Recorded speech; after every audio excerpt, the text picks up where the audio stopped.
नमस्कार। आप सबको बड़े प्रेम और सम्मान के साथ हार्दिक स्वागत करता हूँ। आज हम एक बहुत ही बढ़िया और हमारे जीवन के लिए श्रेष्ठ जो जीवन के लिए आवश्यक है वो आपको बताने वाला हूँ। दक्षिण भारत के श्रीबली नामक गांव में प्रभाकर नाम के एक विद्वान ब्राह्मण रहते थे। उनका एक मंद बुद्धि, ऐसा लगता था कि उस बच्चे को, उस बालक को जहाँ बिठाते वहाँ बैठ रहता।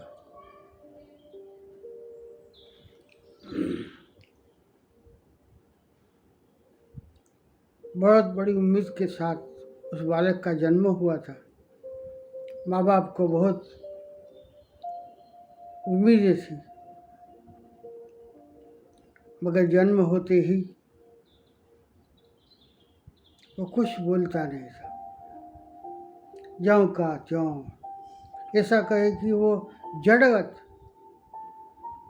बैठा रहता, सोता रहता। एक के बाद एक साल निकलते चले गए।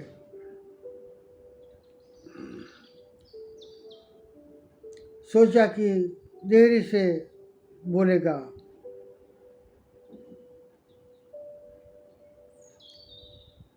किसी ने बताया कि 3 साल के बाद उनका उपनयन संस्कार कर दीजिए, वो अच्छा हो जाएगा। उपनयन संस्कार किए, जो भी विधियाँ थी सब उनके पीछे करी। माँ बाप बहुत निराश होते गए।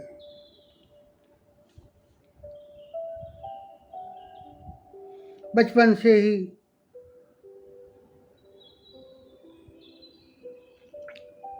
सांसारिक कार्यों के प्रति उदासीन वृत्ति रखता था। उसका व्यवहार एक गूंगे और अधिकतम मौन रहने वाला था। ऐसे ऐसे वो बच्चा 8 साल का हो गया। बेचैन हो गए माँ बाप, क्या करें।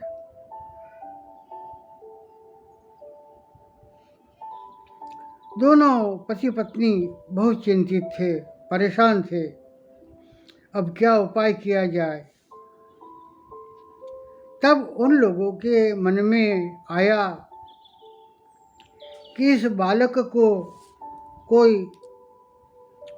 महान संत के पास ले जाया जाए। और सुना है कि कोई महान संत, सिद्ध संत अगर कृपा करे तो सब कुछ शक्य है। उनकी कृपा से कुछ हो सकता है। इस विचार के साथ यह दोनों दंपति उस बालक को लेकर भगवान श्री शंकराचार्य जी के पास ले गए और आचार्य जी के सन्मुख उस बालक को रख दिया। मगर बालक ज्यों क्या त्यों पड़ा रहा। श्री शंकराचार्य जी उस बालक को निहारते गए।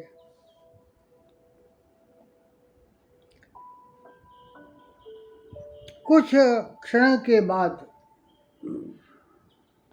आचार्य जी ने उस बालक को उठाया और उठाते हुए आचार्य जी के आंखों में आंसू आ गए।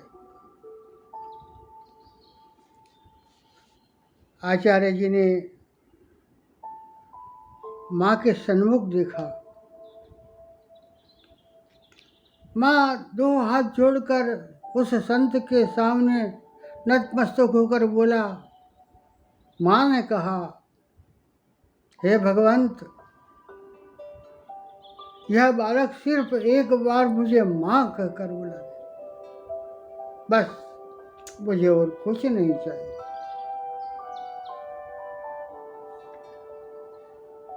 माँ के अश्रुपूरित आंखों को देखकर आचार्य जी बोले, हे माँ, जो तुम चाहती हो वो शायद इस बालक से संभव नहीं है।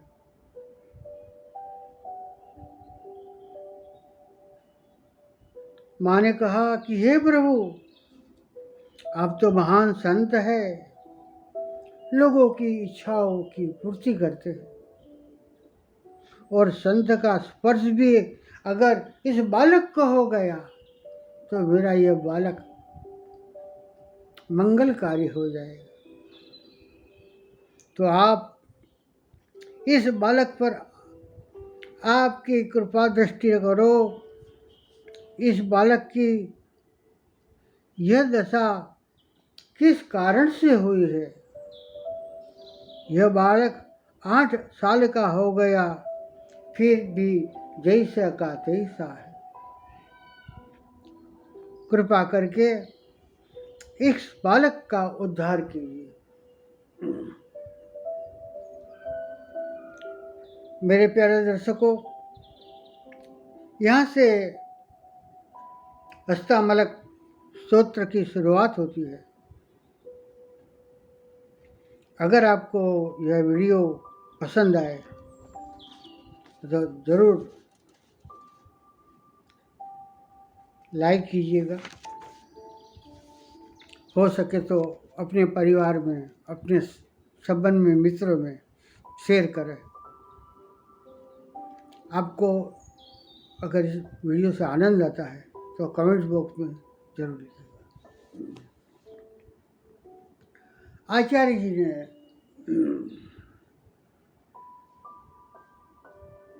बालक को दोनों हाथों से उठाकर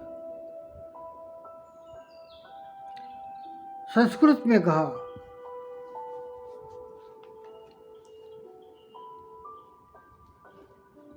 कस्तम शिशो कस्य कुतोस्मि गंता किम नामति त्वं कृत आगतोसि एतन्मयोक्तं वदचार्वकत्वं मत्प्रीति प्रतिविवर्धनोसि। हे शिशो, तुम कौन हो? किसका पुत्र हो? तुम कहाँ जा रहे हो? तेरा नाम क्या है? तू कहाँ से आया? तू मेरी प्रीति के लिए, हे बालक, तुम मेरे इन प्रश्नों का उत्तर दे। तू हमें बहुत प्रिय लगता है।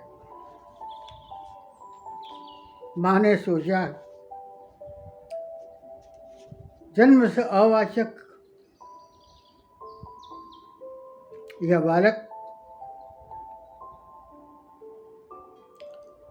संस्कृत में इस श्लोक को क्या समझेगा। मुझे लगता है कि हमारे भगवान संत आचार्य जी, आद्य गुरु शंकराचार्य जी मेरी बात ठीक से समझ नहीं सके और संस्कृत में बालक के साथ बात कर रहे हैं। सबके साथ आश्चर्य होने लगा। बालक भगवान श्री शंकराचार्य जी के सामने देखकर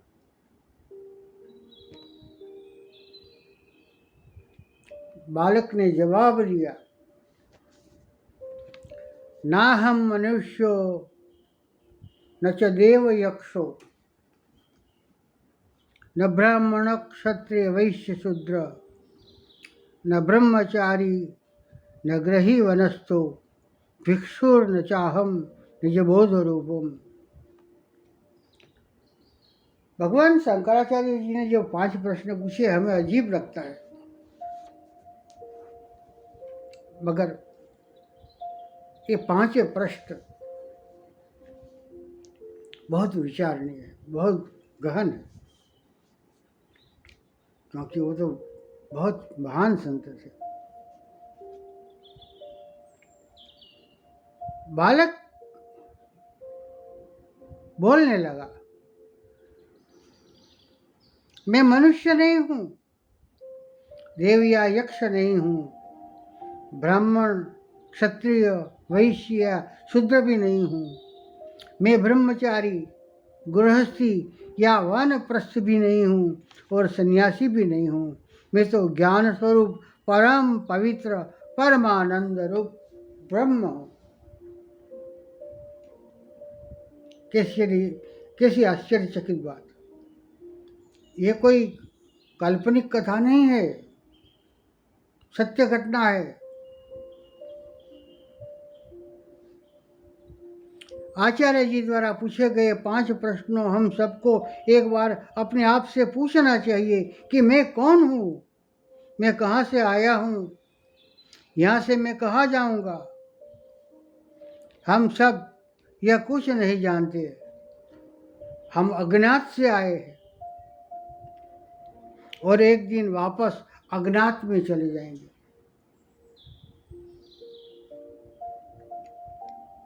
और बीच वाला यह जो जीवन है वह ऐसे ही व्यर्थ जरूर चला जाएगा। जिस प्रकार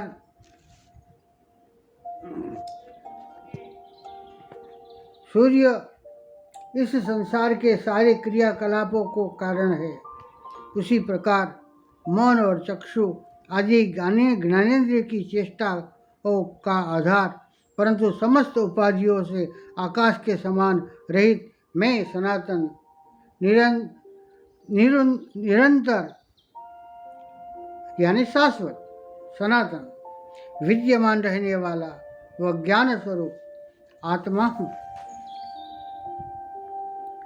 जिसका अग्नि की उष्णता के समान अनवरत बोध होता है, जो स्वयं स्थिर रहकर अकेले ही मन चक्षु आदि ज्ञानेंद्रियों को कार्यशील बनाता है। मैं सनातन निरंतर विद्यमान रहने वाला वह ज्ञान स्वरूप आत्मा हूँ। अब सोचिए कि जो बच्चा जन्म के बाद एक जड़वत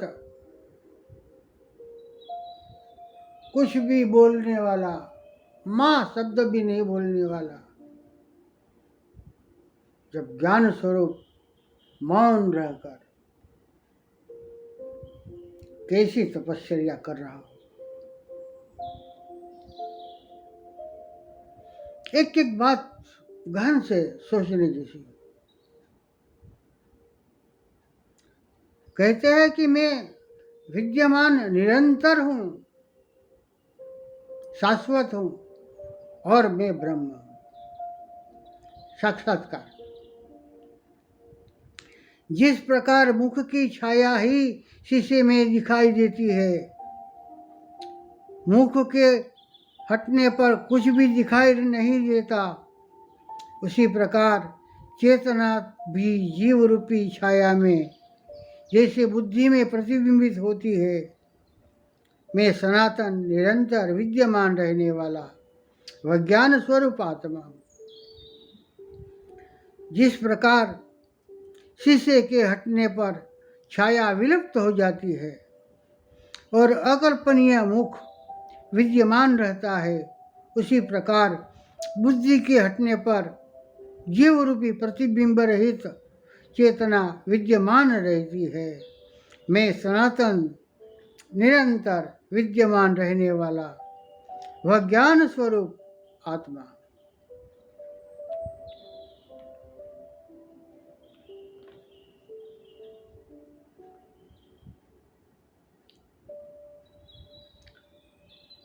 जब बिंब हटता है तो प्रतिबिंब अपने आप हट जाता है।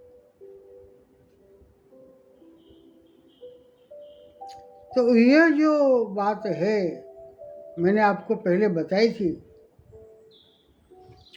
कि जो मूल ब्रह्म है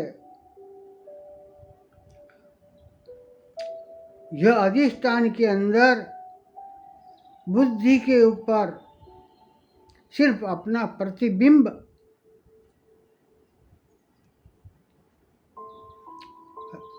डालता है। वह प्रतिबिंब चैतन्य स्वरूप इस देह में यह अधिष्ठान में रहकर यह सभी क्रियाओं करता है। ब्रह्म तो वही है,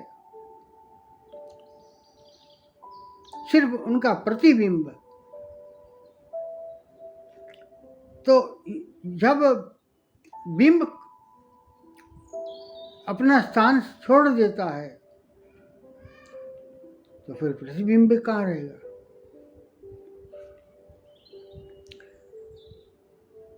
तो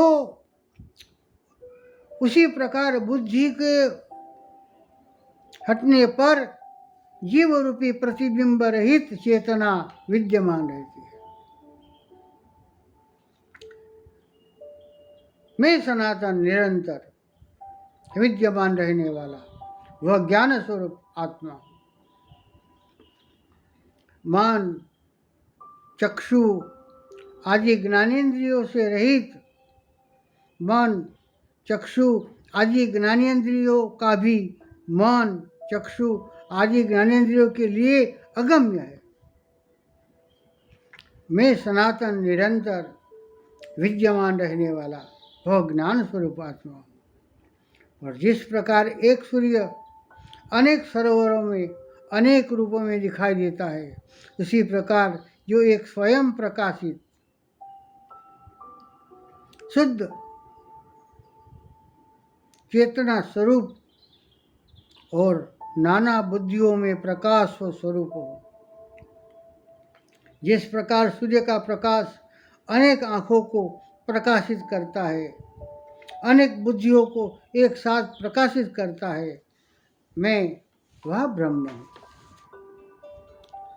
जिस प्रकार बादलों से रुकी हुई दृष्टि के कारण अत्यंत मोहित व्यक्ति सूर्य को छिपा हुआ मानता है, उसी प्रकार जो विवेकहीन दृष्टि से बंधा हुआ सा दिखाई देता है, मैं वह आत्मा हूँ। जो समस्त वस्तुओं में आकाश के समान विद्यमान है, परंतु जिसे समस्त वस्तुएं स्पर्श नहीं कर सकती,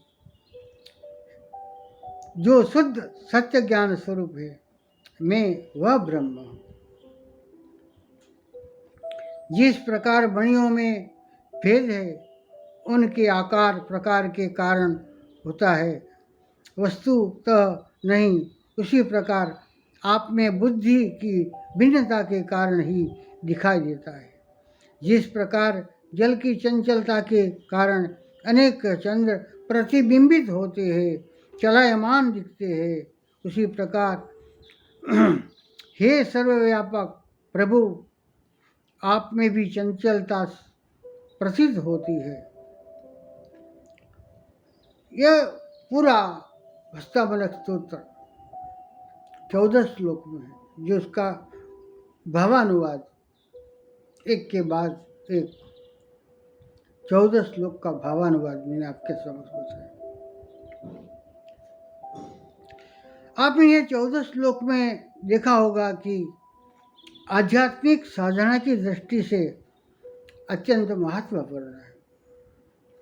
परम तत्व के साक्षात्कार की दृष्टि से यह बहुत ही मूल्यवान है।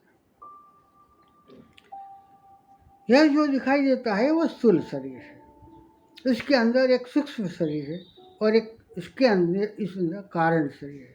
यह 3 शरीर है हमारे पास।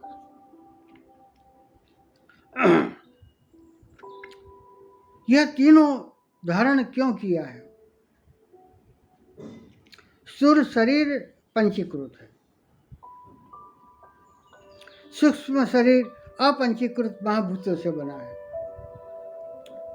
और कारण शरीर स्थूल सूक्ष्म शरीर का जो कारण है उससे बना हुआ है। वो क्यों बना? कारण क्या है? मैंने कई बार आपको समझाया था कि हमारी मन की आसक्ति, हमारी इच्छाएं, हमारी इंद्रियों का भोग जो सूक्ष्म स्वरूप में छुपा हुआ रहता है, और कारण समक्ष आते ही वो उजागर हो जाता है। उसकी पूर्ति के लिए आप कर्म करते हो, वह कारण। एक छोटा सा उदाहरण मैं आपको देता हूँ कि मैं आपके घर आया, आपको मिलके बहुत आनंद हुआ, और आपको मिलने के बाद मैं भूल से मेरा पाकिट या मेरा रुमाल आपके घर में भूल जाता हूँ और चला जाता हूँ। रास्ते में मुझे याद आता है कि मेरा यह वो पर्स और वो रुमाल वहाँ रह गया है जहाँ मैं गया था। इसलिए मैं वापस उसी स्थान पर आता हूँ। वो भाई मुझे पूछते हैं कि आप वापस क्यों आए? मैं इसलिए वापस आया कि मेरे पास कारण है। जो भूल गया था वो पर्स और रुमाल, वो लेने के लिए आया, तो कारण के लिए वापस आना पड़ता है। बस यही एक उदाहरण से आप समझ जाएंगे कि इस जगत में हम बार बार इसलिए आते हैं कि हमारे पास कारण है, और उस कारण का देह जो बनता है वो कारण है। कर्माशय में संचित हमारे सभी कर्मों का फल भोगने के लिए हम वापस जन्म जन्मांतर तक जन्म लेते रहते हैं। अनेक योनियों में हम यह कर्म भोगते हैं। कारण यह है कि आत्मा का अज्ञान, क्योंकि हमने आत्मा को पहचाना नहीं। वो ब्रह्म क्या है पहचानते तो वो हम मुक्त हो जाते। तो जो हम इस जगत को अभी देख रहे हैं या जी रहे हैं, वेदांत के प्रमाण से वो आभास है, वास्तविक नहीं है। और आभास का कभी कोई मतलब नहीं है। वो आभास ही काल्पनिक है। आभास कभी सत्य नहीं होता। तो आभास को साभास बना है कुशस्थ चैतन्य से आत्मा का अज्ञान। यह तीनों शरीरों का अधिष्ठान ब्रह्म है। शरीर से मेरा लेना देना नहीं है, क्योंकि उन्होंने जान लिया। वो बालक ने क्या जान लिया? ये शरीर से मेरा क्या लेना देना। यह तो एक अधिष्ठान है, और किसी अज्ञात कारण के लिए मैं इस स्थान पे आया हूं। और आते ही भगवान शंकराचार्य जी को पहचान गया हूं। एक सिर्फ बात आंख में आंख डालकर भगवान शंकराचार्य ने उस बालक के साथ की।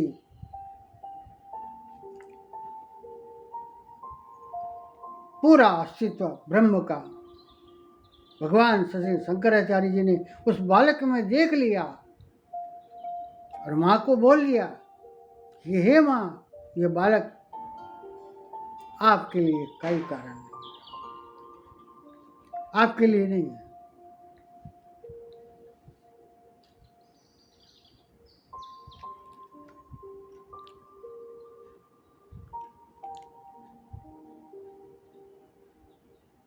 आभास को क्या लेना देना? शरीर ही नहीं रहेगा तो विश्व ही नहीं रहेगा। सच है ना? ये जो जगत आप देख रहे हैं वो तब तक है जब तक आपके पास ये साधन है, ये शरीर है, ये अधिष्ठान है। इससे सब इस जगत का क्रिया भोग, शरीर ही नहीं रहेगा तो ये जगत का नाश हो जाएगा, विश्व समाप्त।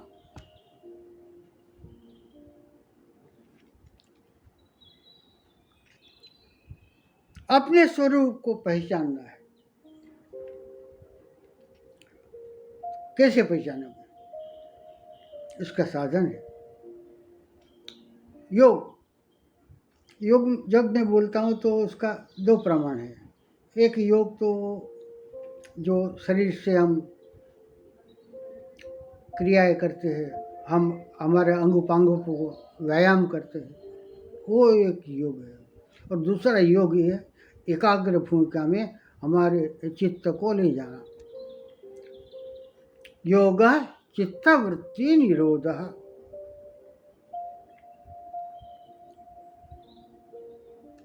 चित्त की वृत्तियों का एकाग्र होना, इसको योग बोलते हैं। क्योंकि वहाँ जो मन हमारा है वो ठहर जाता है, रुक जाता है, और रुकेगा तो अपने स्वरूप को पहचानेगा। चंचल जल कभी प्रतिबिंबित किसी वस्तु का कर सकता है? नहीं कर सकता। मन चंचल है, उसको एकाग्र भूमिका में ले जाना। तो वो एकाग्र भूमिका में जाने के लिए हमें योग करना है। आपको पता भी होगा कि चित्त की 5 वृत्तियां हैं।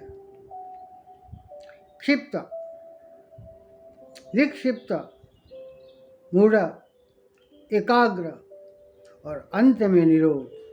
निरोध अंत में आता है।